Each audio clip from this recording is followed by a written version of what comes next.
Alors, bonjour à tous. Nous sommes présentement au Château Landry de Montjoly. Aujourd'hui, en sortie de résidence, on reçoit Ralph Elawani qui est avec nous et il fait une résidence du 25 au 29 mai. Donc, il travaille au troisième étage du château pour travailler sur son roman de fiction, non-fiction. On va en parler un peu plus tout à l'heure. Bonjour, Ralph. Bonjour, merci de m'accueillir. Les fauteuils sont confortables. Oui, bien. Un trou noir rembourré. Oui. Ralph, tu es journaliste, écrivain.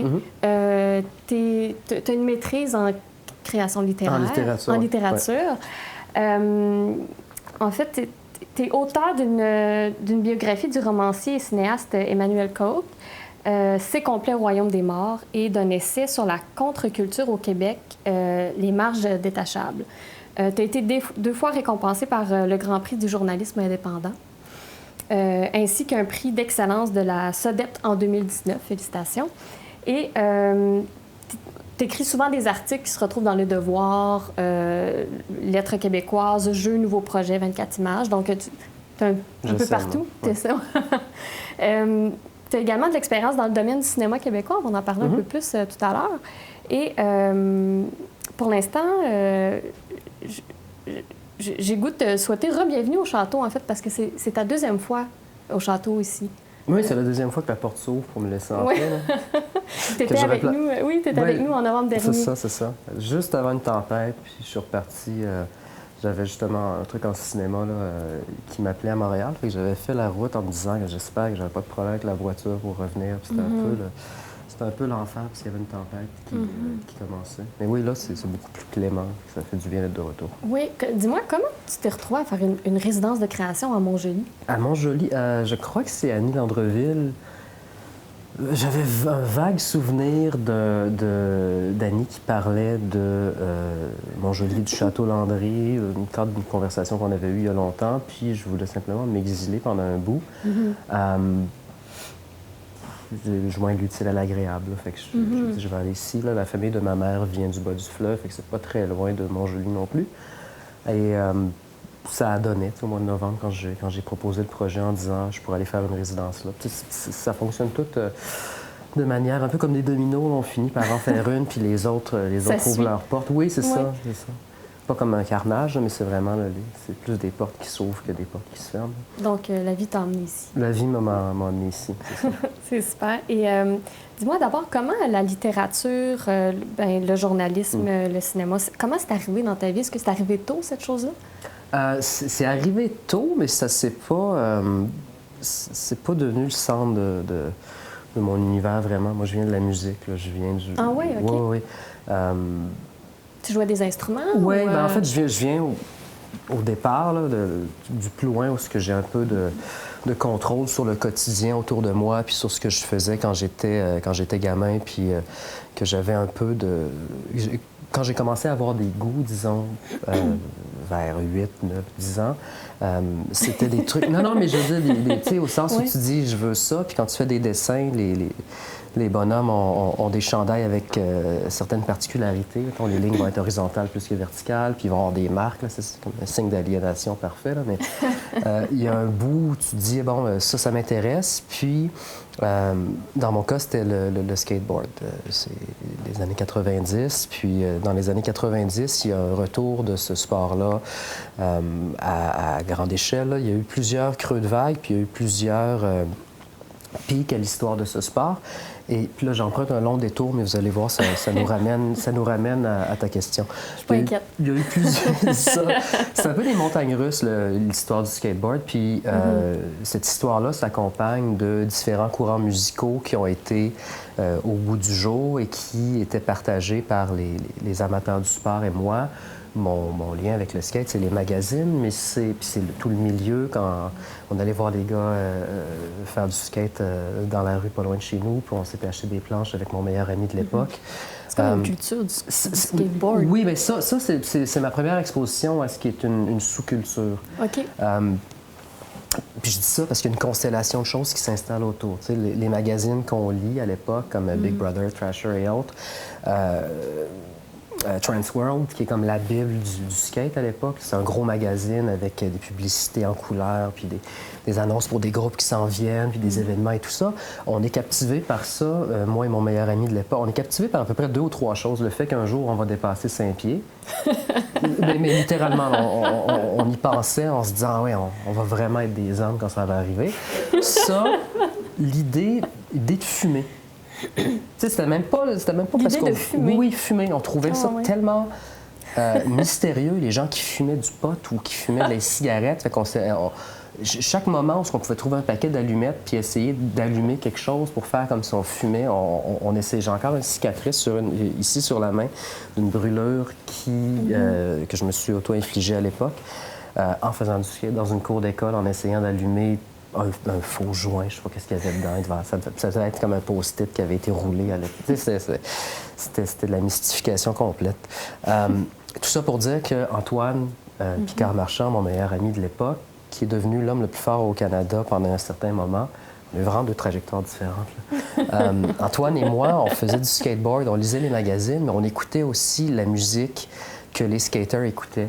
Il y avait comme toute cette espèce de petite constellation. On avait des amis plus vieux. Moi, j'ai toujours eu des amis plus vieux dans la vie. Puis Antoine, le mec qui le gardait, lui et son frère faisaient du skate. Fait qu'il disait, ah, écoute donc les Beastie Boys, écoute ces trucs-là. Puis tu sais, puis je veux dire, juste ouvrir la porte à Beastie Boys, tu tombes dans tout l'échantillonnage d'autres groupes qu'eux écoutaient, dans cette sous-culture du skate. Puis il y a du skate dans les vidéoclips. Puis à Musique Plus, il y a quelques groupes québécois qu'on voit qui ont du skateboard dans leurs clips. Shades of Culture, qui était un groupe de hip-hop de l'époque, qui a été réédité récemment, comme redécouvert un peu, avait du skate et du snow dans leurs clips. Fait que nous, chaque fois que ça passait à la télévision, on se dit « Ah, wow, faut vraiment pas manquer le vidéoclip. » C'est complètement absurde d'y penser aujourd'hui sous cet angle-là avec YouTube et tout. Mais tout ça pour dire que ça, c'était mon exposition à une sous-culture qui semblait vivre par elle-même avec ses propres codes puis ses propres passions, puis les gens partageaient des références communes. C'était pas les références de tes parents, c'était pas leur musique, c'était pas leur sport, c'était pas leur façon de voir le monde. Puis le skate, c'était encore vu comme un sport de bum. C'est-à-dire, c'était pas aux Olympiques, ce qu'on appelle les X Games n'existaient pas encore ou commençaient à peine.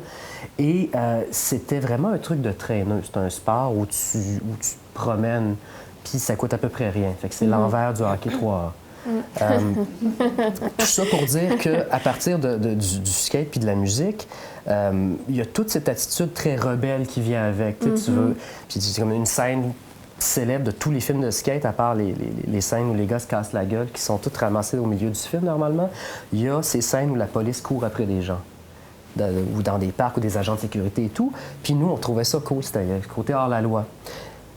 Avec ça vient, à un moment donné, la découverte de... à travers le punk, il y a toute cette espèce d'idéologie de gauche qui est rattachée, très, très anarchiste, avec l'idée de défier l'autorité, puis l'idée que tu me diras pas quoi faire, puis si tu me dis quoi faire, je vais faire le contraire de ce que tu me dis. Puis cette grande conscience de ce que c'est d'être un sell-out, d'être un vendu, qui est une chose sur laquelle on pourrait revenir pendant des heures. Là. Mais à l'époque, c'est ce qu'on veut pas être. On veut pas être un vendu, on veut pas être un sell-out, on veut faire la musique, on veut tout faire par nous-mêmes. Puis on se dit qu'il y a une communauté prête à recevoir ça. Puis il y a des gens qui sont à l'écoute de ça et que cette communauté-là dépasse largement les cadres nationaux et le cadre linguistique dans lequel on évolue. Fait que peu importe où est-ce que tu es dans le monde, si tu fais du skate, il y a de fortes chances que, en 98, mettons, en 97, 98, il y a de fortes chances que les personnes qui font du skate à Shanghai ou à Rio aiment aussi un ou deux des groupes que tu as en CD gravé ou en cassette à l'époque à la maison. Il y a un sentiment de reliance. Il y a ce sentiment d'appartenir à quelque chose qui te dépasse. Puis c'est une communauté qui n'est pas celle que, mettons, ta famille te suggère. Puis c'est une espèce de grand ancêtre que tu essaies de... À la fois, c'est à la fois un nouveau lien puis une entrée dans une tradition à laquelle tu appartiens un peu... tout en sachant que c'est ta nouvelle maison, il faut aussi que tu fasses tes preuves. Il y a comme cette espèce de sentiment d'imposture tout le temps qui revient. Puis, à travers ça, moi, j'ai eu la chance d'aller à une école secondaire où il y avait un professeur un peu flyé qui avait une maîtrise en sociologie et qui a fait un cours, il a inventé un cours de philosophie au secondaire. Et moi, en secondaire 4 et secondaire 5, ce professeur-là, qui s'appelle Jocelyn Lapointe, Jocelyn nous a fait lire, et d'une manière qui était complètement en rupture avec tout le côté paternaliste, infantilisant que tu peux avoir en étant à l'école parfois. Jocelyn nous faisait lire des grands textes et des auteurs auxquels une grande partie des gens que moi je connais n'ont pas eu accès avant l'université. C'est-à-dire, tu sais, mettons Kafka, Simone de Beauvoir, Noam Chomsky, Orwell, Walt Whitman, James Baldwin, tu sais, ce genre d'affaires-là. Il ouvrait des portes, là. Oui, oui, puis c'est des portes, tu sais, puis c'est des portes qui l'ouvraient sur des choses qu'on pouvait clairement pas comprendre, mais en même temps, tu sais, il allumait un peu quelque chose chez chacun et chacune des étudiants là, qui étaient dans ses cours. Et je me souviens qu'il nous faisait, tu sais, qu'il essayait de nous stimuler de cette manière-là, puis la musique entrait là-dedans aussi. Fait qu'il nous faisait écouter Tom Waits, puis il nous faisait écouter... On faisait des dictées trouées sur Led Zeppelin. Tu sais, c'était ça nos cours d'anglais, là. Puis tu sais, il nous expliquait c'était quoi un peu la grandeur, disons, de la littérature, puis comme la beauté de l'affaire, puis c'était pas surplombant dans sa manière de l'expliquer, mais c'était plutôt, tu sais, vous voulez appartenir à cette communauté-là. Puis moi, venant de du skate, ces sous-cultures-là, puis cette idée de vous me direz pas quoi faire, puis je veux rien avoir à faire avec cette équipe-là, tu sais, on va... Ça venait, tu sais, ça venait s'influencer mutuellement. À partir de là, moi, au cégep, j'ai bifurqué un peu. J'ai étudié à Saint-Laurent, qui est le seul cégep anglo à Québec, qui était aussi une école fantastique pour ça, parce que les professeurs nous faisaient lire des trucs auxquels, encore une fois, j'ai l'impression que quand je parle avec certains de mes amis qui enseignent au cégep, je suis comme si, wow, ah ouais, vous avez pas... je sais pas, il y a quelque chose qui était de l'ordre de la fulgurance là, lorsque j'étais là-bas, j'ai l'impression, chez quelques professeurs, puis qui voyaient que j'avais un intérêt. Fait qu'ils disaient aime telle chose, regarde telle chose. Puis oui, mais ça, c'était juste mes cours d'anglais. Puis mes cours de français, parce qu'à Saint-Laurent, on faisait 4 cours d'anglais, 4 cours de français. Je ne l'ai pas retrouvé dans mes cours de français. Puis j'étais, ah ouais, OK, tu sais, ils sont où, les, mettons... pourquoi je lis Jack Kerouac, William Faulkner, ou ben, encore une fois, James Baldwin, ou Flannery O'Connor, toutes ces affaires-là. Puis ces auteurs-là et ces écrivaines-là se retrouvent dans la musique que j'écoute aussi, comme les thèmes un peu violents chez Flannery O'Connor, une espèce de cruauté là, dans les personnages, puis sont adaptés au cinéma par des grands cinéastes.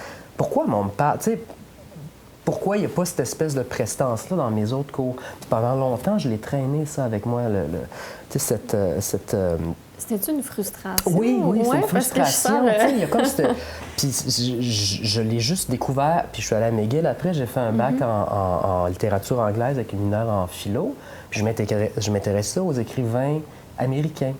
C'est mon bac, là, les écrivains américains des années 60-70.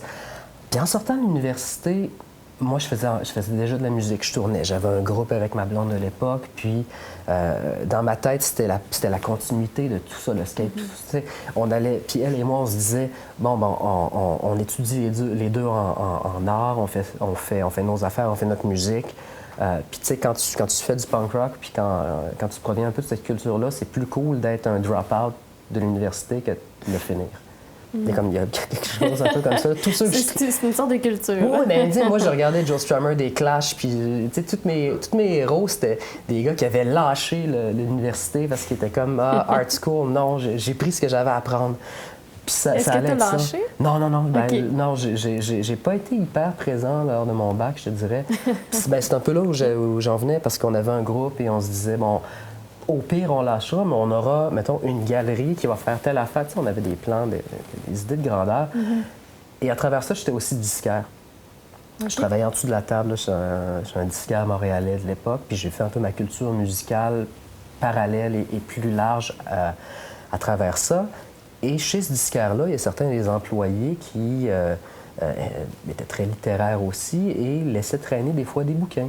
Et le bouquin d'Emmanuel Koch qui a changé ma perception un peu de la littérature québécoise, c'était Sex Fiction, qui est quand même un recueil un recueil qu'il a publié à l'époque avec des dessins un peu érotico-psychédéliques dedans. Puis ces dessins-là me faisaient penser à ce que je voyais sur des posters de bandes que j'aimais, puis dans l'art de, mettons, les Georges Leningrad, qui était un groupe là, pétrochimique montréalais, là, qui avait une approche là, vraiment dadaïste là, à l'art. C'était c'était un peu Marcel Duchamp rencontre Ia Tremblay. C'était un peu ça leur truc. Moi, je les ai toujours vus un peu dans cette manière-là. Puis, mettons, Dominique Pétrin, qui était la chanteuse du band, est devenue une star mondiale lorsque Banksy l'a invité à aller... pas peindre, mais disons, concevoir l'une des chambres qu'il faisait dans un hôtel au Moyen-Orient. Et puis, il y avait bon, tout cet univers-là qui revenait à travers cette culture-là, cette contre-culture québécoise des années 60-70. Puis je me suis dit, je sais pourquoi on ne me l'a pas enseigné à l'école. Qu'est-ce que j'ai manqué? Puis en même temps, c'était un peu naïf de me dire, bon, ils vont m'enseigner tous ces trucs. Tu sais, il y a comme un... Pour bousculer une tradition, tu as besoin d'une tradition comme repoussoir pour la bousculer puis arriver à ce genre de truc-là. Une partie de la tradition, on me l'avait montré. Ça, c'est le bout, ce que ça faisait. OK, il faut que j'essaie de comprendre quelque chose. Puis à partir de là, je me suis juste intéressé à ce gars qui était un Français arrivé à 20 ans au Québec avec une bouille pas possible, un beau gars de 6 pieds 3 qui avait un peu les mêmes des influences littéraires puis cinématographiques que moi j'avais à l'époque. Très peu de Burroughs, très peu de Fellini, très peu de Charlebois et tout ça. Puis il y avait cette verve-là, je sais pas, espèce d'urgence de vivre. Là. J'ai encore une partie de ces archives à la maison que je n'ai pas donnée totalement au fond à l'Université de Montréal. Et il y a... disons que ça rend assez humble de voir la quantité de trucs qu'il produisait. Lui, à l'époque, il est mort à la fin de sa vingtaine. Puis, tu sais, à partir de là, moi, j'ai découvert un tas de trucs. Puis c'est ça qui a fait que je me suis rattaché à cette contre-culture québécoise qui, autour de 2009-2010, n'était pas très à la mode, n'était pas vue comme quelque chose qui... était un référent commun. Et ça s'explique un peu par le fait que les gens qui étaient encore là, dans l'institution littéraire québécoise, étaient sur le point un peu de se faire tirer le tapis sous les pieds par de nouvelles maisons qui allaient débuter. Puis le tout s'est fait très, très vite, autour de 2010, justement.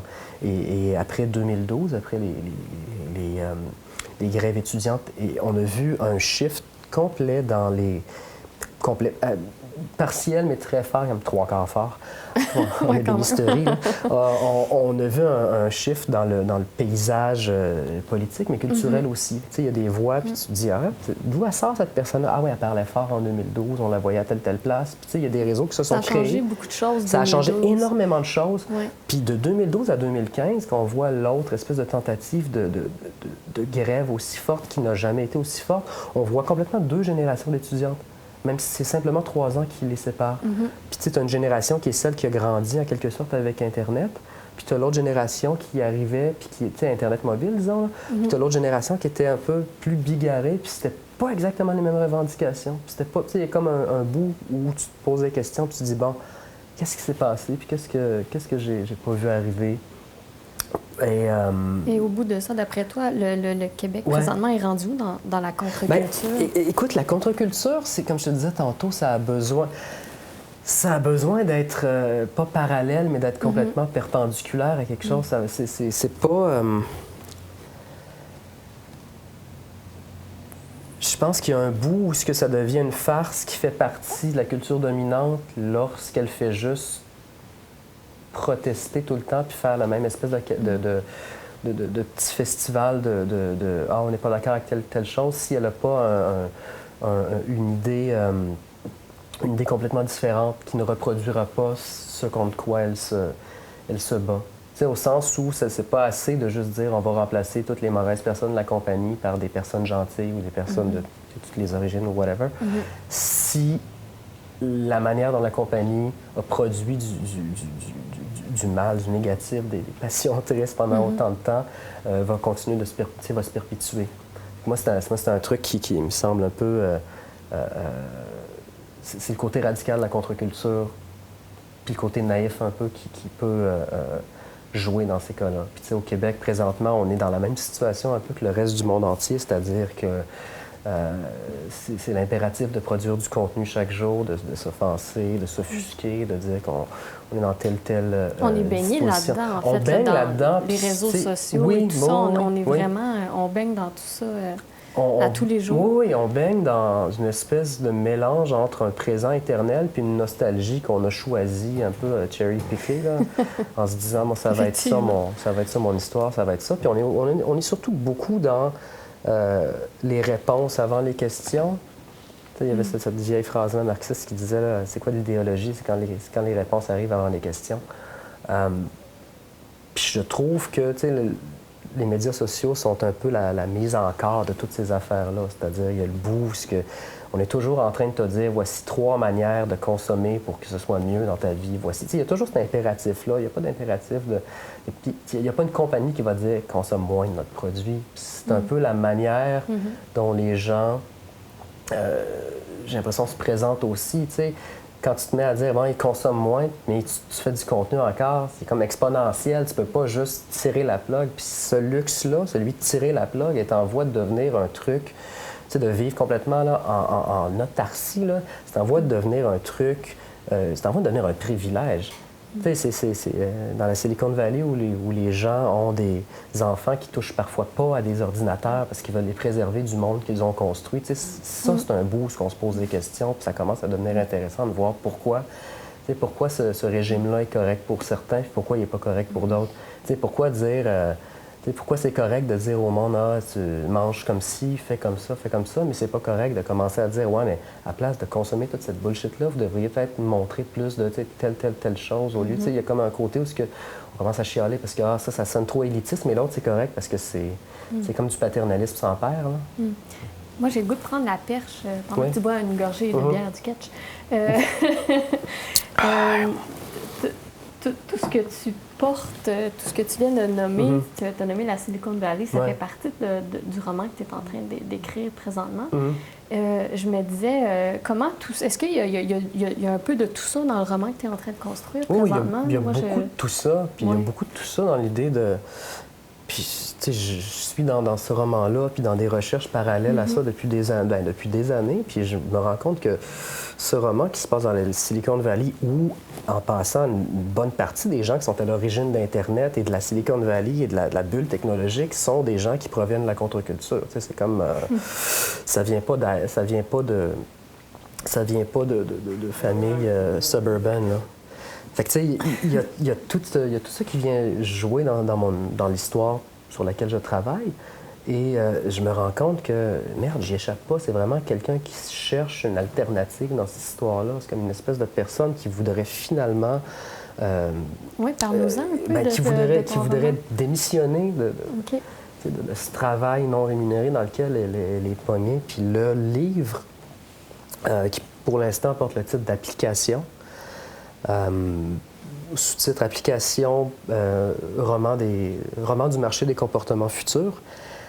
C'est un livre dans lequel un journaliste est envoyé ou réussit à s'envoyer dans la Silicon Valley sous prétexte d'aller faire un reportage sur une start-up qui prépare une application qui va être évidemment achetée plus tard, ou on espère être achetée, qui va permettre de produire de la langue de bois à l'infini, dans n'importe quelle situation, et qui peut être vendu aux entreprises, qui peut être vendu aux parents, qui peut être vendu à n'importe qui. Et c'est une espèce de détecteur à qu'est-ce qui pourrait déranger autour de soi, qui est une remise à plat de tout. On éclaire à peu près toutes les conversations. Et ce reportage-là, qui est constamment interrompu par d'autres reportages dans ce livre-là, c'est difficile d'arriver à terme. Fait que c'est une histoire, c'est un faux reportage qui est raconté à travers le livre. C'est comment ce reportage-là va se créer, comment il va s'écrire. On va pouvoir le lire par bribes, mais à travers ça, il y a aussi différents petits reportages que le même journaliste essaie de vendre à gauche et à droite parce que son vrai reportage ne le paye pas assez. C'est une satire des médias québécois, puis de comme notre résonance dans la mer nord-américaine. Et bon, il se ramasse à critiquer des festivals ou à aller critiquer des œuvres, des livres, etc., mais des choses qui ne sont jamais arrivées. Ce sont des inventions totales. Fait que de là, moi, je dis que c'est de la non-fiction. Que la non-fiction étant ce genre fourre-tout dans lequel on met autant les essais que les mémoires aux États-Unis, mais dans ce cas-là, c'est de la non-fiction. C'est comme c'est Fear and Loathing in Las Vegas, mais dans la Silicon Valley, à travers le cerveau de quelqu'un qui fait une enquête qui, elle, le pousse dans les pires retranchements de sa personne, puis dans les pires espèces de festivals, puis disons, de névrose que le monde de la technologie puis des médias sociaux a pu engendrer. C'est des personnages cauchemardesques. C'est un... Oui, il y a quelque chose de cet ordre-là, justement, là, où vouloir débrancher, mais on ne sait jamais. Puis le pouvoir n'est jamais au centre, finalement. Le centre, c'est comme un gros beigne vide, là. Il y a comme rien. Fait qu'on on se dit... C'est très lacanien, ça aussi, là. Il est où, le big other, là? Parce que tout le monde y croit. En fait, personne n'y croit, le boss n'y croit pas, mais tout ça, en quoi on croit, c'est quelque chose qui est un peu plus gros. Puis si quelqu'un dit que quelqu'un en position d'autorité dit que le plus gros n'existe pas, mais tout ça va tomber. Mais ça tient juste par la force de, par la force de l'être comme ça. Là. Bien, ça a l'air super intéressant. Merci. Tu as un extrait à nous lire pour oui, il y a un extrait que je vais... Pour nous donner encore plus envie de lire ton roman quand il va sortir. L'extrait est un passage qui s'intitule « Le carré » et ça se déroule dans une salle où il y a une réunion pour un moment où on est en gestion de crise parce qu'il se passe quelque chose d'atroce, puis on ne sait pas si ça se passe pour de vrai, on ne sait pas s'il y a vraiment une crise ou un acte terroriste qui se prépare. Mais on voit un peu comment les personnes dans la salle se voient les unes les autres. Et donc, l'extrait, je vais vous le lire... Puis là, évidemment, il y a des noms de personnages. Je vous expliquerai pas en long et en large qui est qui, mais bon.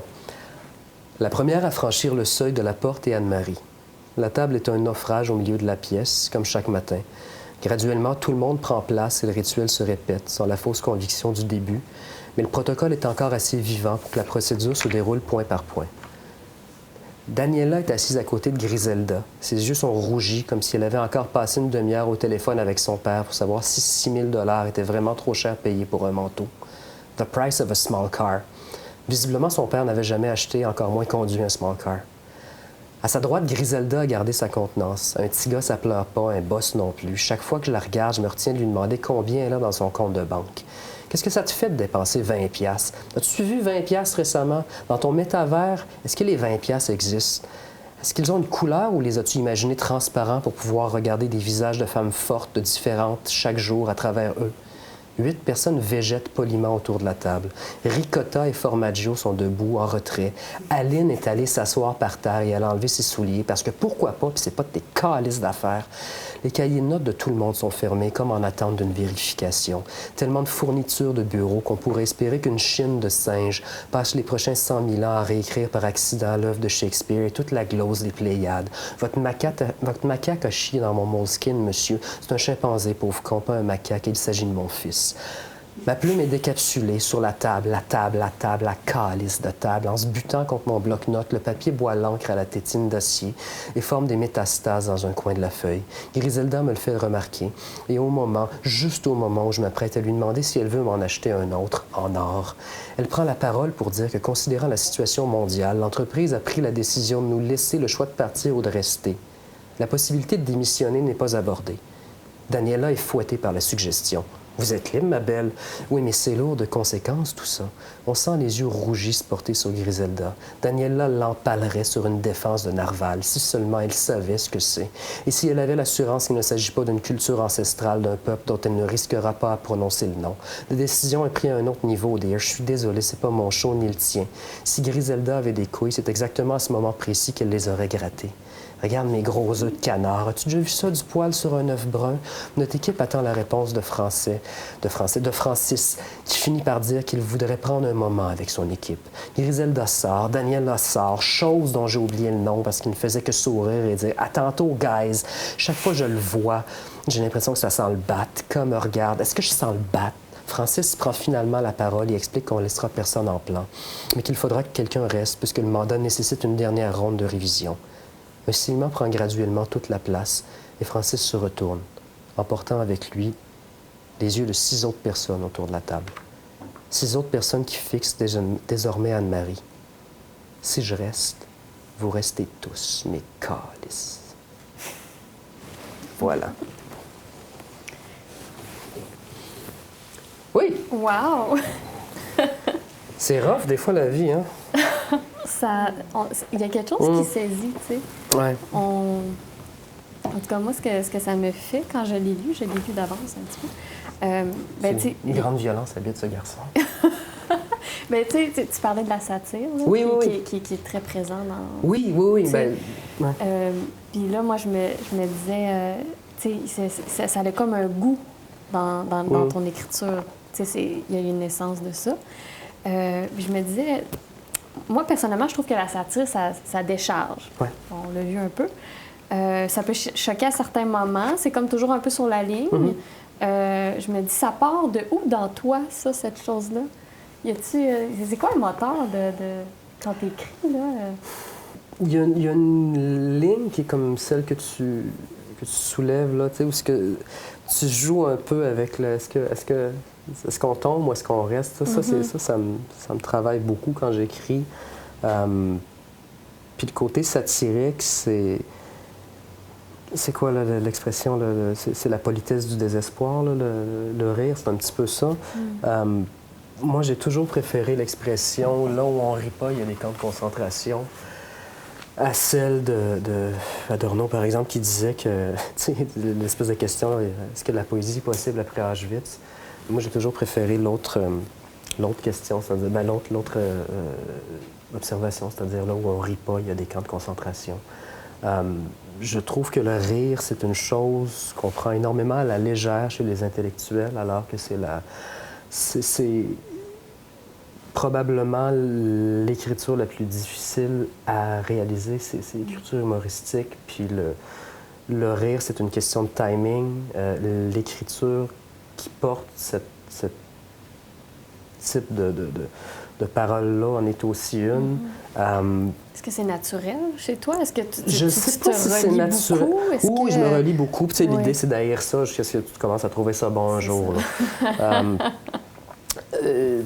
Puis je le fais avec le temps aussi. Tu sais, je ferme, je vais laisser, je vais laisser. Puis des fois, c'est très obsessif. Puis pendant une journée, puis tu finis par juste couper, puis rayer, puis enlever de la matière. Là. Mais est-ce que c'est quelque chose mais je sais pas naturel ou c'est quelque chose que tu travailles plus? C'est quelque chose qui me vient naturellement. Ouais, tu sais, je suis pas capable d'écrire comme je suis allé à l'université, mais je suis pas capable d'écrire comme une université. Ça m'ennuie en premier, mais aussi j'ai toujours eu l'impression de ne pas avoir ce vocabulaire-là de professeur d'université ou de chercheur universitaire. Tu sais, j'ai les mêmes passions, j'ai les mêmes intérêts, j'ai la même... je suis porté à défendre ces sujets-là, puis à essayer de mettre de l'avant des trucs hyper nichés tout le temps, mais je n'ai pas j'ai ni la prétention, ni même la capacité à faire autrement. Puis je trouve que moi, les écrivains qui m'ont toujours parlé, c'est ceux justement qui pouvaient parler. Tantôt, j'ai dit Marcel Duchamp puis Yves Tremblay. C'est ceux qui passent d'un registre d'un à l'autre. Je trouve que l'humour aussi, un petit peu comme la poésie, un peu comme... c'est un peu comme de l'autodéfense, ou quand tu fais une clé de bras à quelqu'un, la clé de bras étant quelque chose qui fonctionne lorsque de la pression qui est appliquée puis est relâchée, puis appliquée puis relâchée, parce qu'il ne faut pas que tu t'habitues. Quelqu'un qui est dans un registre scatologique tout le temps n'est pas drôle, à mon avis. C'est juste, c'est trash pour être trash, ça m'intéresse pas. C'est un truc vraiment, c'est une espèce d'hédonisme nihiliste, là, ça ne m'intéresse pas plus qu'il faut. Puis je trouve qu'en littérature, il y a une chose qui est vraiment très importante et à côté de laquelle on passe un peu de ce temps-ci en se collant sur des manières de comprendre les textes qui sont beaucoup plus près des relations publiques que de l'analyse littéraire. C'est le fait qu'en littérature, c'est pas tant ce qui est écrit qui est intéressant, c'est la manière dont c'est écrit puis comment c'est raconté, parce que cette manière-là de voir les textes ou d'interpréter les textes, elle passe par une réflexion sur la dynamique au sein du texte. Qu'est-ce qui se passe? Pourquoi telle personne... Tu sais, si tel personnage dit tel mot ou pose tel ou tel geste, est-ce que c'est si important que la manière dont ça interagit avec le reste du texte ou avec le reste de l'action, ou de la manière dont le texte est montré? C'est-à-dire, autrement, on ne peut pas penser un texte, on ne peut pas penser... c'est qui, là, je pense que c'est Spinoza, là, le mot « chien n'a jamais mordu personne ». C'est un peu ça, là, l'espèce d'évidence à laquelle on est de plus en plus confronté, j'ai l'impression, ces temps-ci. Puis tout ça participe là, à quelque chose qui est bien de notre temps, c'est-à-dire qu'il faut que tu répondes le plus vite possible. Tout le monde est en CC tout le temps. Puis le monde est en CC, c'est le cauchemar du courriel dans lequel on habite présentement. C'est-à-dire, tu dis quelque chose, c'est le monde au complet qui est en CC, puis il va te revenir, puis t'as toujours comme une marmotte qui va sortir en disant « Non, t'as dit ça à tel moment donné, puis non, t'as fait telle affaire. » Puis à quel point est-ce que je veux vraiment que le public puis le privé soient tout mélangés partout, tout le temps, puis que mes désirs soient satisfaits à chaque 2 secondes. Puis tu sais, il y a ça qui joue aussi, moi, je trouve, dans notre rapport au livre, aussi à la lecture, au temps de lecture, à la littératie en général, puis à cette exception qui est l'art, puis cette exception qui est la littérature, puis tu sais, si ce sont les choses pour lesquelles on va réellement en guerre, tu sais, la culture ou ces choses-là, l'héritage de la noblesse du monde, tu peux pas juste traiter ça comme si c'était juste du contenu tout le temps. Tu sais, il y a quelque chose de plus, puis c'est ça l'indépensable, l'espèce de manière de voir ces créations-là qui est un peu simpliste. Tu dis que, bon, je vais juste considérer ça comme du contenu, penser à autre chose tout de suite, puis demain, ce sera quelque chose d'autre qui m'intéressera. C'est frustrant pour un écrivain lorsque tu travailles sur ce... Puis, tu sais, ça fait partie, je sais, là, de la chaîne du livre, de comment ça marche, de comment c'est reçu, tu sais. Mais ça fait partie de tout le travail, puis de tous les coups de marteau que tu t'envoies sur les doigts pendant que tu travailles en disant c'est de même que je vais l'écrire, l'histoire. Tu sais, je trouve que c'est ça le vrai art dans le littéraire. Il est là, tu sais, c'est là l'art. C'est comme c'est pas quelque chose... Je pense pas que ce soit quelque chose qui se perd nécessairement chez les gens, mais c'est peut-être quelque chose qui est pas... qui semble un peu moins précieux, puisque tout le monde se prononce, tout le monde a des... Tout le monde parle, puis tout le monde est en CC. Ouais, en fait, non. La plupart du monde sont juste des bots. Le monde entier est en le monde, CC. ben, c'est pas le monde entier. Ouais, c'est comme les bots de certaines personnes sont en CC sur Twitter, mais bon. Ouais. Mon Dieu. Je sais pas quoi dire à tout ça. C'est vraiment... c'est énorme. Non, mais je trouve que tu nommes bien, je pense... c'est comme une frustration de fond. Je pense que j'imagine que la plupart des gens, en tout cas, moi, je le porte, cette chose-là. On dirait que ça fait du bien de t'entendre, le dire, le nommer, mettre des mots sur cette chose-là. Tu sais, moi, maintenant, je regarde mon Facebook, puis je trouve que c'est juste c'est du n'importe quoi. C'est soit de l'exubérance ou soit de l'indignation. C'est comme c'est les deux mamelles là, sur lesquelles on se nourrit. Hein. Puis je trouve que plus les camps se durcissent, puis plus les gens ont des positions antinomiques prononcées, plus on tombe dans le ridicule. Donc, l'idée de tirer ça par les cheveux puis de tomber dans la satire, c'est peut-être la meilleure manière d'empêcher le pas excédentaire qui mène jusque dans le gros débile profond. Là. J'ai une question pour toi un peu reliée à ça. Pourquoi écrire à l'époque d'aujourd'hui? En quoi, toi, ta pratique d'écriture est importante dans l'écosystème de la littérature québécoise, dans le fond? Moi, je pense qu'elle n'est pas importante dans ma pratique à moi n'est pas importante. On ne sait pas. Qu'est-ce que tu penses que ça pourrait apporter de plus à l'écosystème littéraire? Je pense pas que tu le fais pour l'écosystème. Je pense que tu es un peu... Tu le fais pourquoi, alors? Je le fais parce que c'est l'art avec lequel je me sens le plus à l'aise avec les moyens que j'ai. Tu sais, j'aimerais vraiment ça, dessiner très bien, là, puis faire de la peinture. Tu sais, je trouve ça vraiment... je trouve ça tellement difficile de voir des amis autour de moi qui sont peintres ou qui sont dessinateurs ou, tu sais, des artistes visuels ou des cinéastes qui travaillent des formes qui sont... pas communes, mais qui sont tellement visuelles, je sais pas. qui sont là. Tu sais, c'est comme le premier sens qui est stimulé lorsque tu te lèves le matin. Généralement, c'est tes yeux. Tu vois si... Tu espères juste qu'il n'y ait pas une tête de cheval dans ton lit quand tu ouvres les yeux. Là, ça arrive. Puis, c'est un peu étrange. Comme... J'espère que ça t'est jamais arrivé. Non. mais je veux dire, c'est la manière dont tu l'appréhenderais, là, c'est lorsque tu ouvrirais les yeux. Mais je sais pas, moi, chez les peintres, il y a comme une espèce de... Je sais pas si c'est un respect automatique ou ça se voit, c'est là, c'est ça se voit. palpable. Puis t'as comme une impression de grandeur dans la chose, puis après ça, tu t'arrêtes sur certains morceaux. En littérature, tu ne l'appréhendes pas de la même manière. Tu es obligé d'avaler un mot après l'autre. Tu n'as pas l'œuvre littéraire, c'est pas une fresque là, que tu vois. Fait que je pense que notre rapport à littéralement, la consommation de mots, là, comme qui doivent rentrer dans toi, être processés, puis fournir des images, il y a quelque chose là-dedans que j'aimerais... J'aimerais juste pouvoir faire tomber des images. Tu sais, juste les... Ça, j'aimerais beaucoup. Moi, je suis retourné à l'école il y a quelques années pour étudier en ébénisterie parce que c'était un peu mon... C'était un peu mon... Je sais pas si c'est ma fibre. Tu sais, c'est le retour à la fibre. Là. Mon père était ébéniste dans son pays. Puis c'est la première fois de ma vie que je pense que j'en ai jamais parlé en public. C'est la première fois de ma vie que je partageais un langage commun avec mon père. Mon père a appris le français ici. Tu sais. Après à l'écrire un peu, puis à le lire, puis mais il a appris ça au milieu de la vingtaine. Puis j'ai pas grandi dans une famille littéraire, j'ai pas grandi dans une famille universitaire. Mes deux parents, c'est des ouvriers. On avait par contre un énorme respect pour les gens qui travaillent de leurs mains. Puis mes parents ont une énorme créativité, mais ils n'ont jamais été entourés d'artistes ou de milieux intellectuels pour... intellectualiser les choses qu'ils faisaient. Ma mère faisait de la couture. Tu sais, quand j'étais gamin, moi, on n'avait pas les sous pour acheter des ensembles de ski à plusieurs milliers de dollars. Ma mère allait avec la carte de crédit chez la Vie sportive ou des trucs comme ça. Elle achetait sur la carte de crédit, elle dessinait le patron à la maison, elle ramenait le truc, puis elle nous le faisait pour un 8e du prix. Puis elle nous le faisait custom. C'est-à-dire, tu sais, c'était sur mesure, puis c'est « Ah, j'aimerais que tu ajoutes telle affaire ». Puis il n'y avait jamais de « Non, c'est trop cher », parce qu'elle le faisait juste avec les produits, tu sais, les matières premières.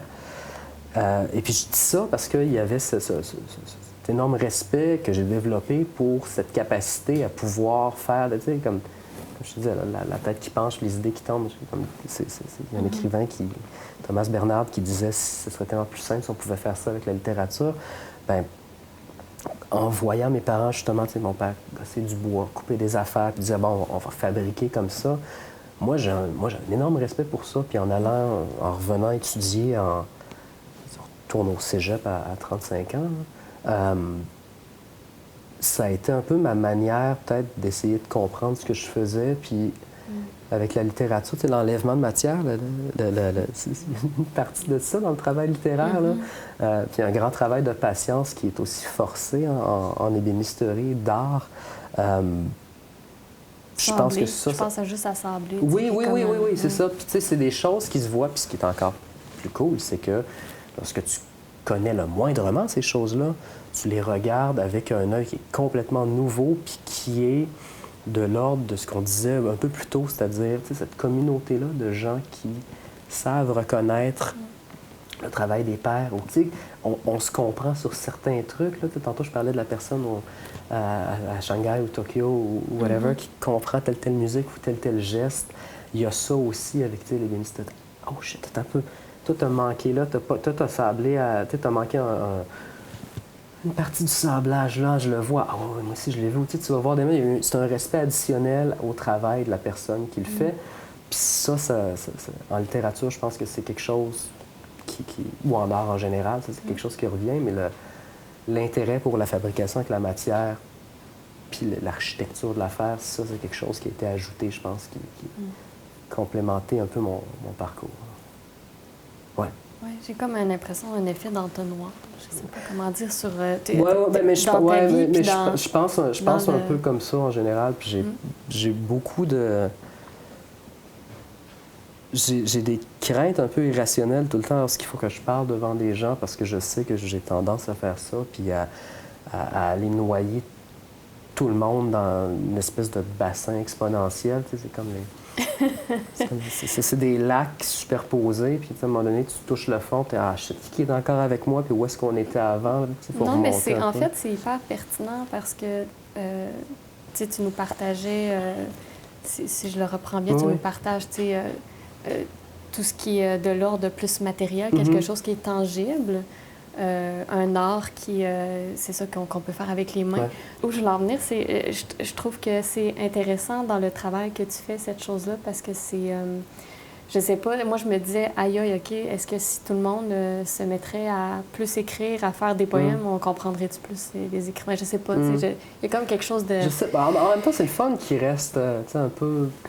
Des bébites, là. Moi, ça me va, toi, des ça te bébites. va, oui. Non, mais tu restes dans tes racines de... Non, mais j'aime bien les... Tu sais, moi, je les aime, les bébites. Là. J'aime les chanteurs quand ils sont lettres, puis j'aime les gens, tu sais, quand ils sont méchants. Tu sais, comme les méchants qui soient méchants, c'est correct, là, ça me va, tu sais. L'extrême centre, moi, je me tiens assez loin, là. Ouais. Mais en fait, ta question à l'origine, c'était... tu me demandais si j'avais ça, là, tout le côté humoristique. Tu sais, si la satire et tout ça m'avait habité tout le temps. Mais c'est plus d'où ça part. D'où ça part? Parce que... je savais plus d'où ça part. C'est peut-être... Parce que moi, j'ai l'impression que tout le côté contre-culture qui a pris place, puis qui a fleuri avec les années, ça a peut-être créé... Moi, je me prononce, mais ça a peut-être créé quelque chose comme un... Le fait que tu peux porter ce discours-là ou que tu peux le transformer dans quelque chose qui est déchargeant, mais qui fait du bien quand on le lit, tu sais. Ouais, c'est le côté un peu carnaval, là, tu sais, tu fou du roi, tu peux pas être pété à la gueule, là, parce qu'il s'est moqué du roi tout le temps. Et des fois, il y a ça, où, tu sais, faut vraiment être un tyran, là, pour aller abattre le clown, là, généralement. C'est vraiment se reconnaître dans les simagrées du clown que de vouloir aller l'abattre. C'est comme la littérature qui joue un tour à tout le monde puis qui commence, tu sais, qui crée son propre théâtre chez le monde puis qui crée des angoisses chez eux, c'est encore pire. C'est le pire truc. On parlait de Kafka tantôt, c'est que tu te réveilles un matin puis plutôt que d'être transformé en insecte, ce que tu vois, c'est que quelqu'un a écrit quelque chose sur ta porte à l'extérieur puis tu dis « Shit, qu'est-ce que j'ai fait? » Puis le seul message qu'il y a, c'est « On le sait. » OK, d'accord.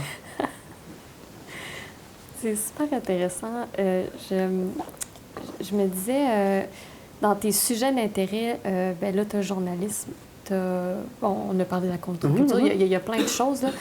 Mais il y a aussi le cinéma, qu'on n'a pas discuté, qui est une grande partie aussi de ce que tu fais, parce que toi, tu révises, si je me trompe pas. Moi, je suis éditeur. T'es éditeur. Quand je me présente maintenant, c'est ça. Je suis éditeur. Je suis directeur littéraire aux éditions Somme Toute. Je m'occupe de 2 collections qui sont une collection d'essais sur le cinéma et une collection de scénarios. Scénarios de films québécois majoritairement, ou pour l'instant. Et puis, encore une fois, on fait 2 à 4 livres par année dans ces collections-là. Et je travaille avec des gens souvent qui ont des intérêts hyper nichés, mais qui m'allument, ou chez qui je vois l'obligation, tu sais, avec qui je vois l'obligation d'effectuer un travail de mémoire. Mettons, quand on a fait le scénario du film L'eau chaude, l'eau frette, qui est un classique du cinéma québécois, n'avait jamais été publié. Puis dans L'eau chaude, l'eau frette, t'as le parler populaire, puis le plateau Mont-Royal, juste un petit peu après Tremblay, là, celui de la fin des années 70, mais tu as aussi, tu sais, c'est comme le génie d'André Forcier et de Jacques Marcotte à l'époque qui avait fait cette parabole un peu sur des exploiteurs qui célèbrent leur exploité. Encore là, dans ce film-là, si tu t'arrêtes au premier degré, puis il y a comme le côté grivois de l'affaire, puis les scènes... difficile à soutenir parfois, et tu passes à côté complètement de cette fable-là, cette fable politique, avec des dialogues qui ont l'air d'être vraiment sortis de la bouche du premier venu dans la rue. C'est comme si tu avais un reportage un peu gonzo dans un fond de ruelle de Montréal de l'époque, mais c'est travaillé, puis il y a peu de place à l'improvisation, fait qu'il y a un talent d'économie au niveau de l'écriture, puis les tournures de phrases, puis pour avoir travaillé avec André Forcier et relu devant lui certains de ses scénarios, je sais à quel point il les connaît, puis il les travaille. Puis tu sais, c'est une bébête aussi, André Forcier, au sein du cinéma québécois, puis c'est quelqu'un qui a tout donné, puis qui s'est cassé les dents à quelques reprises, là, puis qui a écopé assez fort. Et ça n'existait pas, et je me suis dit, mais écoute, je vais non seulement le publier, mais c'est moi qui a transcrit qui a transcrit le film, puis qui a édité l'affaire, puis qui a fait l'entretien avec André. Puis ça, on revient au truc du punk rock du début, c'est-à-dire, ben OK, on va faire un livre, ben je vais le faire, le livre. On va faire ça, je vais le faire. C'est comme...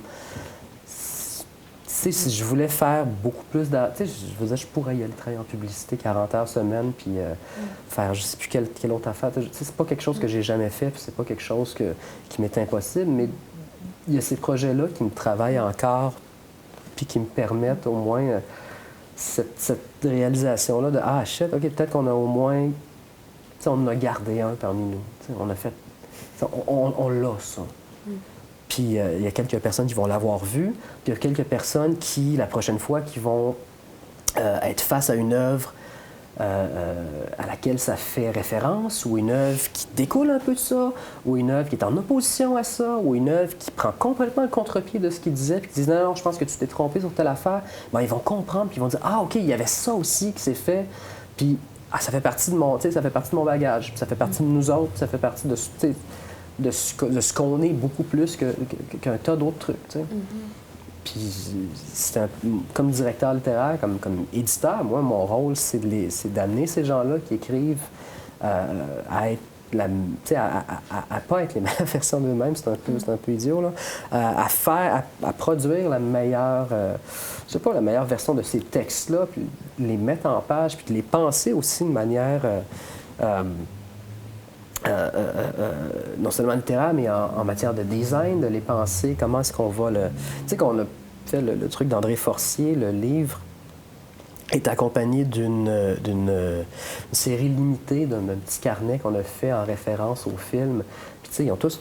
Ça a trouvé preneur très, très rapidement parce que c'est un film culte, puis il y a des gens qui les ont achetés, puis j'étais comme... Tu sais, moi, c'est ces petits objets-là pour lesquels je vis là, en littérature. Tout ça, c'est comme c'est le côté niche. Là. C'est la communauté qui dit « Ah ouais, OK, vous avez fait une version limitée de telle affaire, puis il y a ça qui vient... » Ah oui, c'est drôle, c'est bon, OK, on le fait. Plus nourrissant que la publicité. Oui. Puis tu sais, je veux dire, en littérature, il y a toujours le sens qui est reconverti, puis tu sais, une publicité qui marche pas, c'est une publicité qui a un deuxième degré que personne comprend, là. Ça, c'est une publicité ratée. En littérature, c'est si l'œuvre, si toutes les affirmations de l'œuvre sont reconduites en question, ça, c'est une œuvre littéraire. La publicité, c'est le contraire. C'est complètement l'opposé. Donc, c'est ça. C'est pour ça que je fais ça. C'est pour ça que je fais ce métier-là. C'est aussi parce que je fais ce que je veux. Tantôt, je parlais de comment, avant 2010, il y avait cette espèce de « Ah, je n'étais pas fier de telle affaire », là. Il y a quelque chose, à mon sens, d'un peu aberrant dans les livres de la fin des années 90, du début de 2000 au Québec. Ils sont laids, tabarnak. Excusez, il y a comme un moment donné où on a tiré la plug sur l'esthétique des livres. Puis tu regardes les livres qui étaient produits, mettons, aux éditions du Jour ou dans des petites maisons d'édition. Tu sais, je veux dire, ça remonte loin, là. Ça remonte loin, ça remonte quand même loin, là, ce souci-là de l'objet esthétique à travers le livre, l'objet livre. Tu sais, moi, je pense, tu sais, Roland Giguère, puis ces bouquins, là, aux éditions Erta, puis tu sais, la mise en page des revues psychédéliques des années 60-70. Tu sais, tout ça participe de, encore, la communauté. Tu sais, si t'es pas capable de lire le nom du band sur le flyer, c'est parce que t'as pas d'affaires au show. Il y a ça aussi. C'est très exclusif, mais en même temps, c'est très sécurisant pour les gens parce que tu dis « Ah, finalement, j'ai une famille, j'ai un foyer, j'ai quelque chose. » Puis tu sais, je sais pas, mon psychanalyste dirait sûrement quelque chose à voir avec ma relation au père immigrant puis ces affaires-là. Puis c'est comme ça.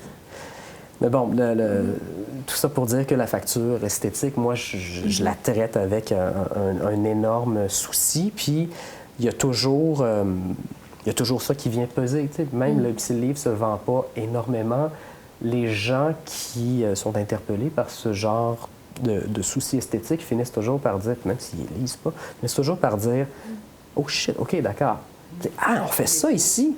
Ça en prend un ou une, là, qui à un moment donné, donne un grand coup de pied, puis les autres ont. Oh shit, on avait le droit de dire ça tout ce temps-là, qu'est-ce qui s'est passé? Puis tu sais, ça, c'est... Ça fait du bien. Oui, ça fait du bien, mais ça, c'est un peu, c'est comme l'impétus, là, pour parler de contre-culture, puis de boost, qu'il y a une flamme qui est allumée, puis tu dis que, ah oui, ben si quelqu'un dit ça, qu'est-ce que tu penses de telle autre affaire dans tel domaine? Ouais, ah oui, on se rejoint sur ça aussi. Est-ce qu'on est parallèle est-ce qu'on est en opposition à telle autre chose? Ah oui, ah oui. Est-ce qu'on peut fonctionner en parallèle de tout ça, finalement? Oui. OK, ben on va le faire. C'est un peu ça, tu sais, ça va être... les choses dont tout le monde parle, tout le monde parle toujours de musique émergente, d'artistes émergents. C'est un calvaire. Vous allez émerger dans quoi? À quoi ça sert? C'est ça. C'est l'espèce de farce qui a été... Là, je reprends les mots d'un copain qui disait que la farce a été de faire passer des artistes de variété pour du contenu alternatif, souvent. Mais tu sais, je trouve que de le faire pour vrai, c'est peut-être c'est peut-être le pouvoir inverser la blague, finalement. Wow! Ça rentre bien, ça? Ben oui. Ben, on est déjà rendu à la fin, en fait, de l'entretien. Merci, Raph. Tu as été super généreux. Je trouve qu'on a mieux appris à connaître ton travail et tout ce qui s'y rattache. J'ai vraiment hâte de pouvoir avoir ton livre entre les mains, pouvoir lire toutes ces phrases satiriques. Avant qu'on se quitte, je te propose, si ça te dit, de lire peut-être un dernier extrait de texte. Je vais lire un texte, puisqu'on est dans le Bas-Saint-Laurent, je vais lire un texte qui s'inscrit un peu dans le paysage local, qui avait été publié il y a quelques années dans une revue littéraire. Le texte s'intitule, qui est la revue Zinc, qui est une revue de création littéraire. Le texte s'intitule Marée Crisium. La réception est... C'est un texte de 4 ou 5 pages, fait que je vous fais grâce de tous les détails, on va les découvrir ensemble. La réception est mauvaise. On doit se fier à son imagination et à la chance pour comprendre le lien entre les événements relatés. Les intervenants et les témoins se succèdent au bulletin de 18 heures. La friction avec l'écran poussiéreux provoque des clapotis électrostatiques dès qu'une main heurte la vitre bombée, avant de taper sur la coquille de l'appareil pour lui remettre les idées en place.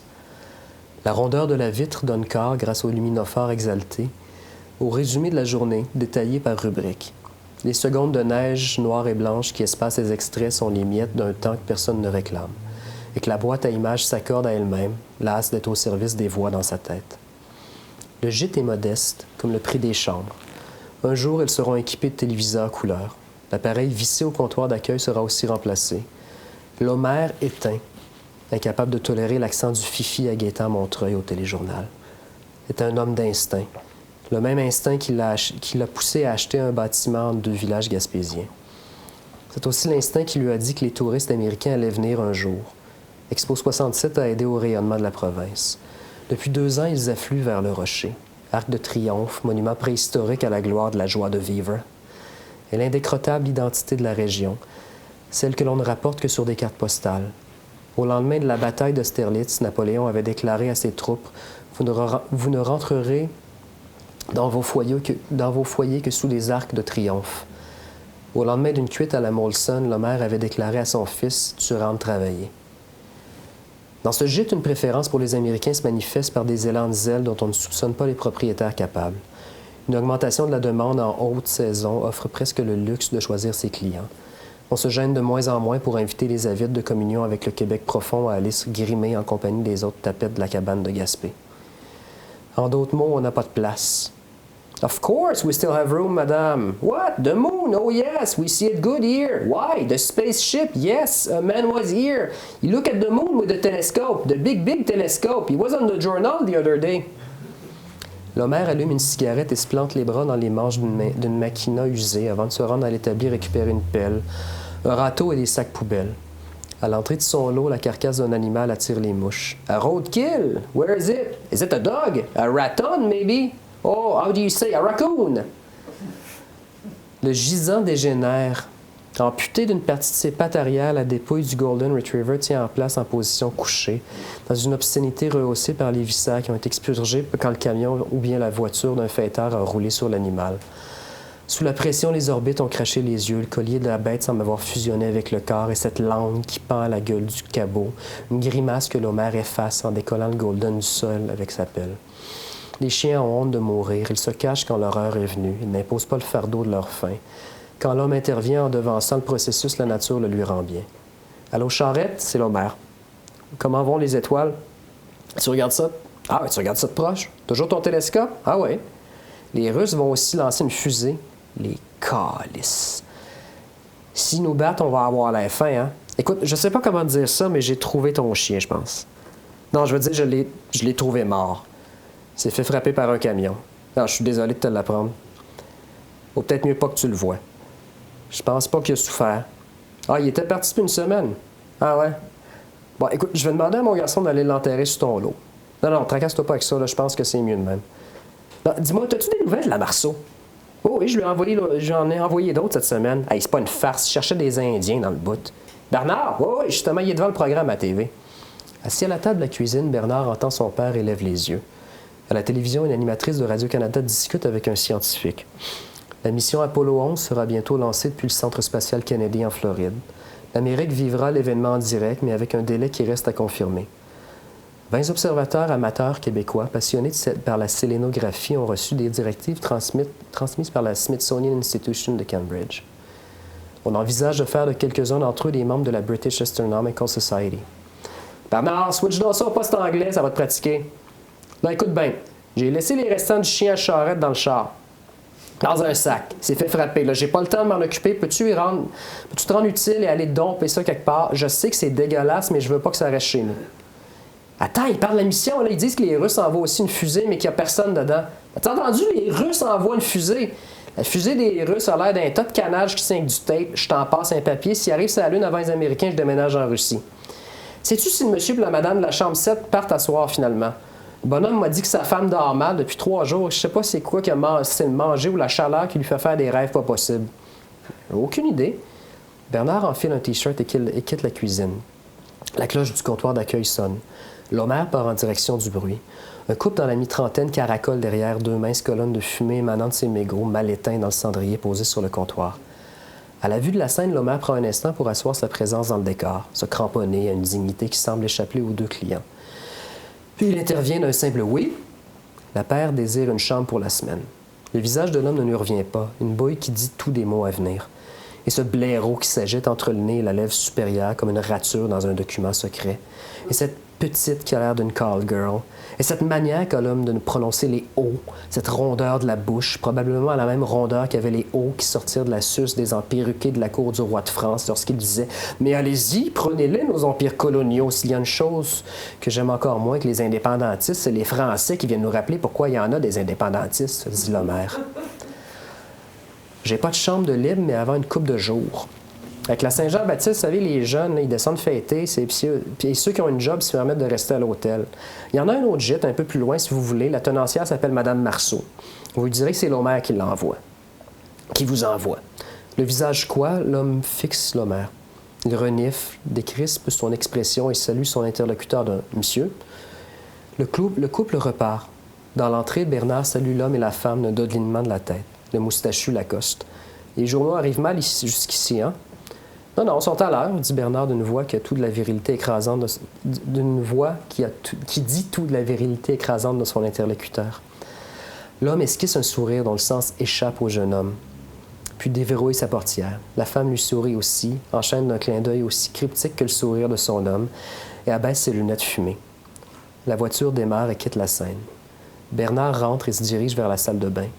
Il a ouvert le sac avant de le jeter en bas du pont, situé aux extrémités, aux limites du terrain de son père. Puis la carcasse a fait un bruit lourd lorsqu'il a heurté la surface de l'eau, et le sac a coulé à pic, car Bernard y a glissé quelques gros cailloux. Sur le coup, le bruit, mêlé à l'odeur de putréfaction qu'il avait encore dans les narines, lui a soulevé le cœur. La lumière orangée de la salle de bain donne un sens banal à l'observation que fait le jeune homme de son visage. Les crises d'acné ont laissé des traces sur ses genoux, une peau chiffonnée, si loin de la porcelaine des bibelots d'anges qui ornent le rebord de la fenêtre. L'immonde miracle de la floraison des comédons.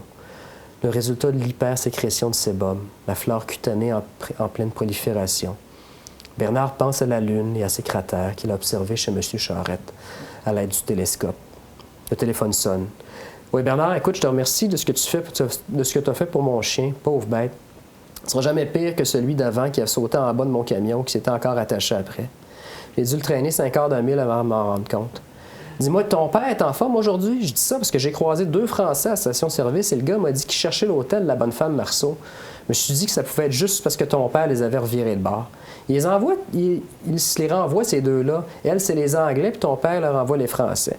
Dis-moi donc, ça te tenterait-tu de revenir faire de l'observation la semaine prochaine? Mettons du 29 au 30, là, juste avant le grand soir.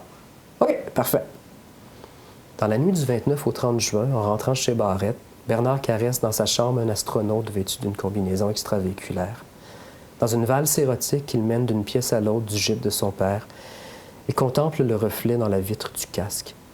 Du revers de la main, il nettoie la condensation d'une faible lueur bleue se dégage de l'intérieur du casque. Aucun visage n'est visible pourtant. Une érection pénible se dresse entre lui et l'astronaute. Il regarde sa chair gonflée et rigide, si dure qu'elle se croirait dotée d'un os pénien, un attribut pourtant absent chez l'humain, contrairement à presque tous les primates chez qui il facilite les rapports sexuels. La visière du casque s'illumine et présente les images d'astronautes captées en plein alunissage, sur une surface qui rappelle à Bernard les cratères de sa propre peau. Le casque fonctionne désormais seul, comme séparé du reste de la combinaison qui a disparu. Et autour de Bernard se trouve une multitude de casques, projetant en simultané des scènes d'alunissage. Et dans une pièce qui a tout le caractère de sa chambre, le lit est recouvert d'une pellicule de plastique très foncée. Les draps taillés dans des sacs poubelles. La structure du lit est trop faible pour supporter le poids de Bernard alors qu'il se laisse tomber sur celui-ci, rempli de vieilles coupures de journaux. Le matelas éclate. Le plancher de la chambre se couvre d'images de l'homme qu'il a croisé en revenant du pont. Au matin, personne à qui raconter ce rêve. Bernard ne le sait pas, mais il a secrètement inventé la télévision Caracolor, en forme de casque d'astronaute. Celle officiellement conçue par le Britannique Arthur Bracegirdle. La Caracolor va être commercialisée l'année suivante. C'est en ouvrant celle-ci que Bernard aurait pu apprendre au lendemain de son rêve que la bonne femme Marceau avait été retrouvée morte, son tablier noué autour du cou, alors que Jacques Messrine et Jeanne Schneider étaient déjà en fuite vers les États-Unis. C'est également en regardant celle-ci qu'il aurait pu apprendre que ces derniers allaient être arrêtés 2 semaines plus tard, puis ramenés au Québec à peine 2 jours après que Neil Armstrong eut déclaré « C'est un petit pas pour l'homme et un grand pas pour l'humanité ». 12 heures plus tard, la mission spatiale russe Lunat 15 s'écraserait dans la marée Crisium, la mer des crises, une sombre plaine située dans l'hémisphère nord de la face visible de la Lune. Avec un peu de chance et d'imagination, c'est par le haut-parleur de ce même appareil que l'Homère aurait pu entendre Messrine s'exclamer à sa sortie de l'avion à Montréal le 23 juillet 69. « Vive le Québec libre! »